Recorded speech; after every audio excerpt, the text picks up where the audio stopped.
I want to catch up now on a story that developed on social media over the weekend and indeed last week. It was triggered on Tuesday, of course. Israel celebrated in New Zealand the 77th anniversary of the birth of that nation. But on Tuesday night, someone scrawled on a wall some anti-Semitic graffiti, a wall in trendy Arrow Valley in Wellington. Words to the effect was, "I hated Jews before it was cool." Now, despite the fact that that message might be seen as incredibly ironic, it was typical of the sort of activity that has been going on in this country, and in fact increasing in this country, since the October 7th attacks against Israel by Hamas, the terrorist group, on October the 7th. And that is, it has become increasingly acceptable to partake in activities or say things which are against the Israeli state and the Jewish people. Jew hatred, or anti-Semitism as it's sometimes called, is back in vogue here and around the world, largely by idiots who do not know what they're talking about. And it was interesting to see, in response to this piece of graffiti, which was covered up, I now understand, by council workers very quickly. Don't forget, the same council that has a mayor who dresses up as a terrorist and chants "from the river to the sea." And of course, many Green MPs do that too, in fact, in Parliament, which should be banned. But one person who came out and said, essentially, "Oh, well, Jewish people deserve it. They deserve for people to hate them and anti-Semitism because Benjamin Netanyahu's not going." Who said that? Well, it wasn't some random university student getting paid to do so by John Minto. It wasn't some brain-dead Green MP. It was a leading academic in New Zealand, a trustee of a large think tank called the Helen Clark Foundation, and indeed the husband of Helen Clark herself. To discuss what happened next, we're joined now by David Cumin from the Israel Institute. And David frequently joins us. Are we ringing him, are we? Okay. He disappeared. Okay. I thought we had him too. And we got him back? Okay. Yeah. Okay. David, I'm just saying, David, I've just backgrounded the this graffiti.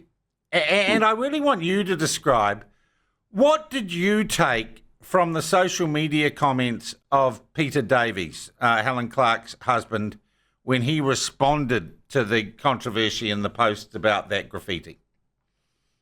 Two things stood out. The first and foremost is he essentially said that anti-Semitism is to be expected and probably okay because of the actions of Israeli leaders. Or other Jews or Israelis. So victim blaming was the first thing. And the other thing that stood out is he's historically illiterate. If he thinks that Yitzhak Rabin was the last leader to... okay, we're into details now, but he basically said the Jews bring it on themselves. So it's okay to hate Jews. That was the primary message, I think, that when you say you reap what you sow, the message is pretty clear. And that's what he did. That's the very words he used. Okay. Was, and I've got to say, comments like that, not uncommon in the world of social media when you raise this issue these days. There is an awful lot of ignorance and hatred out there, David. There is, but you usually have it from the anonymous accounts who spread hate and fling mud all over the place, not from the trustee of the Helen Clark Foundation. All right. So what was the response that you witnessed to that, to his comments? It was actually really good. Much like the response to the graffiti was pleasantly surprising. A lot of MPs condemned both. The Human Rights Commission condemned the graffiti, and there's been a lot of pushback to Professor Davis, which I think is part of the reason that he, 36 hours later, semi-apologised. Now, you say semi-apologised. What did he say to those who were criticising him, saying the Jews bring it on themselves? He said he apologises for his tweet, and it was interpreted in a way that he didn't intend. Well, how else could you interpret it? You reap what you sow. it would be nice if he could clarify. He did actually, because he doubled and tripled and quadrupled down after that tweet in a couple of other places, basically saying one of his tweets said essentially, we're actually, Jews should be lucky that they haven't been shot up in their synagogues. What? Because he said he said the graffiti is not to be condoned. No, not condemned, just not condoned. But if that's as bad as it gets, he says, we can thank our lucky stars the ripples are not worse. Seem to remember some guy shot 51 Muslims at prayer in Christchurch not long ago. Oh, no, he did not make that equivalence. Did he really? Yeah, he did. He did.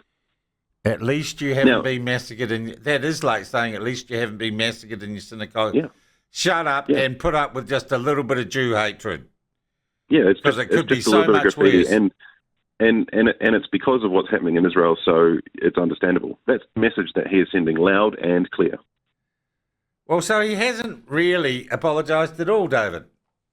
No, he did. He apologised after all that, but he doesn't clarify what he meant, other than his other tweets, of course. He blocked the president of the New Zealand Jewish Council and anyone else who had raised this issue. So he doesn't want to listen or get into a discussion about it. He just wants to hopefully move on, which he probably will, because other than you, Sean, the media in this country don't want to upset Helen Clark. And so he probably will. He also has other form. He called the October 7th massacre a, quote, slave revolt. So he kind of understands that too, the rape and mutilation and torture and kidnapping of Jews in Israel. He is a trustee or the chair of the Helen Clark Foundation, which is a registered charity. He was the chair. He's now he's a trustee now. He's also, of course, the husband of Helen Clark. And he's a public academic? He's an emeritus professor, so no longer full academic, but high profile in directing a lot of, some people think a lot of good work, and some of it is really good work coming out of the Helen Clark Foundation. But I suggest the Helen Clark Foundation, if they want to be taken seriously on matters of racism and social cohesion, which they've just released a report on. Yes, they have. They've just come out and said we need more social cohesion. Well, maybe hating Jews isn't part of that. Well, I mean, this is the deepest irony of all, of course, is Peter Davis is essentially saying the graffiti is correct. It is now cool to hate Jews. And he it's wants to be understandable, cool. It's okay. And the point of this, of course, is imagine if someone after the Christchurch massacre has said, oh, well, extremist Muslims all around the world have done bad things, so... you kind of deserve that. You reap what you sow. You reap what you sow, don't you?